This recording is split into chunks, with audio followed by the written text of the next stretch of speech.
Welcome to our channel. Today we how to configure Phantom Wallet for Solana dApp connections step by step clearly. Open your browser and navigate to the Phantom Wallet website. Click on the download button to install the Phantom Wallet extension. Follow the prompts to add the extension to your browser. Once installed, look for the Phantom icon in your browser toolbar. Click on the Phantom icon to launch the wallet. If you are a new user, select Create a new wallet. Follow the instructions to set up a secure password. Make sure to safely store your recovery phrase when prompted.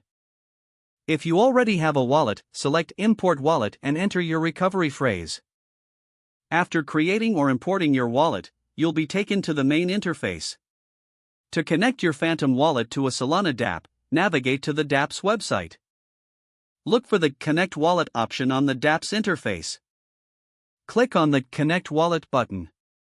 A pop-up window will appear, showing available wallet options. Select Phantom from the list of wallets. A confirmation prompt will appear in your Phantom Wallet. Review the permissions the dApp is requesting. Click Connect to grant access to your wallet. You will receive a confirmation that your wallet is now connected. Once connected, you can start using the dApp with your Phantom Wallet. Always ensure you are using trusted dApps for security. If you need to disconnect, return to the dApp and look for the disconnect option. Click it to safely remove your wallet connection when done. Keep your wallet updated for security improvements and new features. If the page does not load, refresh the browser or try again in a private or incognito window. Make sure you are using the correct email address, then retype it carefully to avoid small typos.